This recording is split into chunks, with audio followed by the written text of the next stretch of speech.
Hello, my name is Paul Miller, aka DJ Spooky, and I'm speaking to you from the heart of the pandemic here in New York City, from my neighborhood in Tribeca.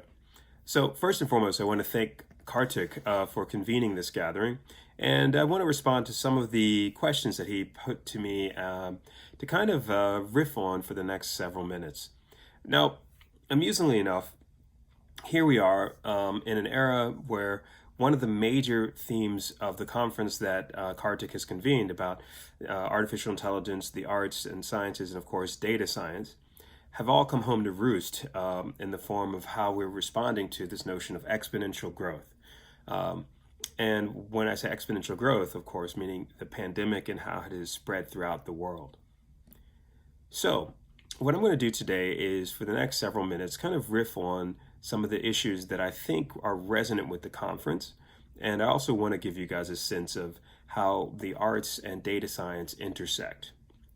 So you have to excuse me in that you're in my studio's kitchen here in New York. And this is how we do it these days because we obviously don't have access to uh, my normal studio. But at the end of the day, you're seeing like media around me. These are books, records, and so on. So that's just the way it works. All right. So when Kartik approached me to do a specific talk around some of these issues, the first thing that came to mind is several of the books I've written with MIT. My most recent book was a collaboration with a really interesting theoretician named Svetlana Matvienko. And MIT has been kind enough over the years to publish several of my books. The main one, for the most recent one, is called The Imaginary App. Now, with the Imaginary App, what I wanted to do was explore how apps as tools kind of reflect a whole sort of data ecosystem that has kind of displaced the norms of how tools in a different era would have given us access to whatever kind of leverage to change those production models. For example, if we roll back the clock, and if we can call up that slide for a second, you're going to see here kind of the impact of what they call Taylorization. Now, Taylorization was something that was spearheaded by the Ford factories to make the Model T car and actually radically revolutionized our sense of production because it was not only what you call just in time, which means that the component elements of the car were made as the cars moved slowly through a factory and human workers adjusted and molded and sculpted and screwed in various components of the materials and cars together. And as they assembled it, the timing mechanisms, that's what you call Taylorization. So it's one of the first prototypes for what one could argue is this notion of assemblage put into a kind of a quantified process. So assembling a device that was put in a quantified state based on all the components being assembled radically changed the production models of its time and actually led the way to many of the issues that we think of today in our world that's drenched in this notion of sort of quantification at every level. So that's one point of beginning here, but there's many others. Now, if we can go up to the next slide, this is a really fascinating moment here because it's 1502 and you are Leonardo da Vinci and you've been asked to draw up a battle map for one of the most notorious figures of the Renaissance. And amusingly enough, if you're in the middle of a war and you are working for Cesare Borgia, the Borgia family was notorious, much like the Medicis, for both the arts and also their use of innovation in war. And so essentially, Cesare Borgia asks you, Leonardo da Vinci, to come up with a map to have a battle plan that will allow you to invade a city called Imola. So what you're seeing here is a slide that basically gives you what you call iconographic representation. Now, amusingly enough, one of the other technical terms here is what you call axonometric representation. Now, what does this have to do with computer science, you might ask? Amusingly enough, what it does is it creates a situation where you're looking at a perspective of a city from above. Now, there were no satellites in the sky at that time, and there was no way that Da Vinci was able to actually access the city in this way that would allow him to have like Google Street View. So, amusingly enough, A digital representation several hundred years later from a satellite, if we can see the next slide, actually allows you to get a sense of how Da Vinci was able to navigate this notion of representation using what is a pre-digital perspective. And again, that's where you call it iconographic representation. Now, amusingly enough, towards the end of his life, amusingly enough, where Da Vinci had created the Vitruvian Man or his most famous masterpiece, the Mona Lisa, he was a major inventor. And that's something that really has echoed through the centuries, because we always have this notion that science and the arts are these kinds of siloed mediums. Now, amusingly enough, if you fast forward a couple centuries to this gentleman, if we can call up the next slide, Gottfried von Leibniz. Leibniz was also someone who really had a great phrase that I just want to make sure that you all are aware of, which is essentially, he says, music is mathematics, in a certain complex way that allows you to think about patterns without thinking about patterns. I love that one as a kind of a stepping stone here, because from Leonardo da Vinci to Leibniz, several centuries have passed, but one of the major issues of the Renaissance and its legacy, for at least as we're kind of looking at artificial intelligence and the applied arts and sciences that Kartik has convened here, is that it's all about pattern recognition. And pattern recognition over the last several centuries has really become one of the basic fabrics of our notions of capitalism, and for better or for worse, how we think about production and how we think about quantification. Now, here we are, and today is, let's see, I have not had my step count yet because anyone can see there.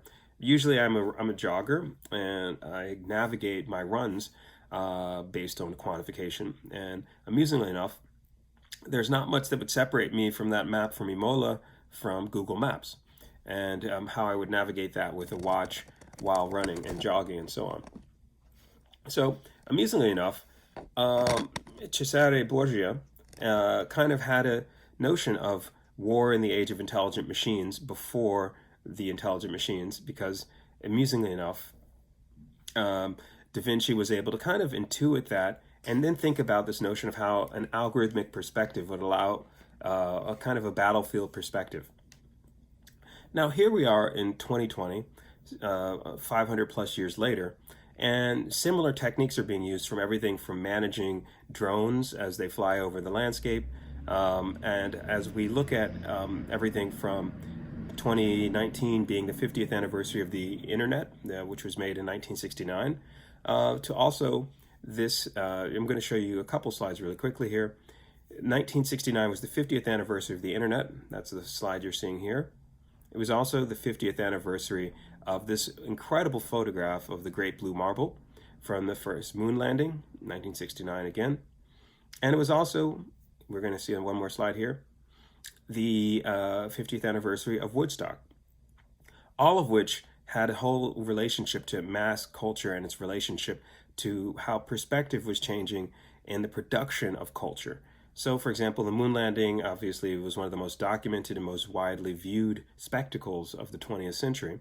But the invention of the internet and its notion of applied network systems theory to everything from packet switching and how you would use routers and how you would be able to break messages into component elements, that allows you to watch me sitting here in New York from wherever you are. All of which is technologies that one could argue were in a non-linear relationship to the production processes of their time. So, with artificial intelligence, and the mathematician Norbert Wiener coined the term cybernetics around a little bit earlier, but there's also John McCarthy, who coined the term artificial intelligence in 1955 and convened a gathering of artificial intelligence scientists at Dartmouth in 1956 that essentially began the field of artificial intelligence. Now, for my purposes in this discussion, and I'm going to keep this brief, I want to show how the arts and AI intersect, not just because of pattern recognition, like I was showing you earlier with Leibniz and with Da Vinci, but from the viewpoint of kind of an algorithmic botany, so to speak, of thinking about new ecosystems, new approaches to a kind of, for lack of a better word, a decision tree, a logic tree of the imagination right now. Now, the reason I'm using kind of botanical and ecological metaphors here is we now live in a data ecosystem. We live in a data-driven society. And much of the issues that reflect this notion of ecosystems and their intersection with how quantification allows us to analyze macro, micro, and of course, all sorts of different phenomena is that we use patterns to leverage analysis. And so too with even the pandemic that we're being faced with now. Now, if you go back in time, and I'm going to just show this one slide quickly, the first major documented pandemic, that the West encountered was in Athens, and it was documented by the Greek historian Thucydides. Now, one of the major leaders at that time was Pericles, and amusingly enough, he passed away. Well, not so amusing for him, but for our purposes, again, looking at history and documentation, and above all, mathematics and society. Now, at the height of this plague, there was an essential crisis at the foundations of Athenian democracy. But at the same time, one could argue that the notion of how philosophy, art, and mathematics actually allowed the Athenians and the Spartans and so on to actually think of their nation states as parts of a larger whole. One could argue that the Peloponnesian War became kind of a cyclotron of thinking. Now, one could argue this sort of laboratory for democracy and the laboratory for philosophy, and above all, those kind of fields of innovation paralleled the Italian city-states of the Renaissance, and of course now in our multipolar world post the fall of the Soviet Union in 1989. All of these issues linger over the 21st century discourse. Now, the reason I'm saying these are political and ideological as well as mathematical is from a couple of points of view. Now, I've given you examples of Da Vinci, I've given you examples of Leibniz. Let's bring you to more 21st century metaphor. And most of these issues are kind of like, every kid is watching Westworld right now, or one could argue that some of the more lyrical and amusing aspects of our time of quarantine comes out of people streaming media. Now, 2016 was an election that was decided, one could argue, by computational propaganda. Much of the congressional inquiry into how the American elections were essentially meme wars, gifts, Cambridge Analytica's quantification of the election choices and decisions of people by using Facebook data. All of those things still relate to how perspective can be altered and indeed edited by using large-scale pattern analysis. So there's a technical term that some people would call semantic infiltration, which is about using mathematical models to think about how words and language can be manipulated using computational models. And these are all things that still go back to Turing and go back to many of the other issues that I'm going to kind of leave open for the rest of the dialogue. Now, if we can see the next slide. When I say Turing, I'm spelling it Turing. Alan Turing is generally considered to be the father of modern computing, and he had a great term that kind of spoke of these biological processes being applied to digital and more quantified relationships. He called it biomorphogenesis. So by having a mathematical model of both biological processes and looking at large and micro to macro level pattern recognition, he felt that he would be able to bridge the worlds of computer science and biology.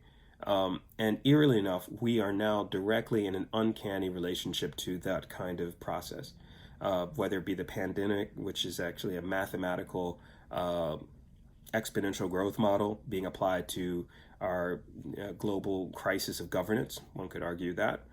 Or one could argue also a 21st century metaphor for these issues goes back to thinking about not only what Leibniz was talking about with his notions of music and mathematics, but the fact that we now have so many computational devices around us that are all driven by algorithms that allow us to kind of have a better sense of analysis of human patterns and how those patterns can actually be changed because of what you call contact tracing and creating cells of people to relate to how those kinds of social processes can actually be used to flatten the curve of viral spread, even like, again, human mathematics, human social interactions, and above all, the quantification of social dynamics. When you see a flock of birds move on a dime, if we can see the next slide, this is called murmuration. The birds are not mathematicians. They're looking at each other and being able to triangulate their precise relationship in a huge flock. Now, so too with us in the 21st century. What I'm trying to figure right here, and I want to leave this open enough, is we need new models and new approaches to thinking about how art and science can actually create a better conversation with one another to give us better tools for reimagining what is possible. And that's what I'm hoping this conference will be about. Now, I've left this broad, and I've wanted to do several brushstrokes here about design and interactivity, about artificial intelligence and pattern recognition. And one could argue whether you're seeing fractals of nature, if you can see that slide, whether you're seeing this notion of decision trees, logic trees, or whether you're seeing processes in nature like snowflakes or waves, all of which are mathematical and all of which relate to the stunning complexity of nature and its relationship to the arts, and how humans try and always repurpose and reimagine things from whether it be an anthropocentric perspective, or for that matter, the fact that we can never leave our own perspective, but math is the bridge to allow us to hold a mirror up to the world around us. So with that said and done, I want to just salute you all and say thanks for your patience. I know this is an arts talk and it was very nonlinear, but that's the point. I want to always try and say that there's never one path. And in fact, I celebrate that multiplicity with these kind of questions lingering in the air, kind of like a data cloud of our kind of uncertain times. So with that said and done, thanks so much. And if you get a chance, please stay informed and check out the rest of the conference. And Kartik, thank you for inviting me. I know you all are data scientists and artificial intelligence-oriented folks, and I hope that that has just been a little bit of a palate cleanser for a different approach to our times. So thank you.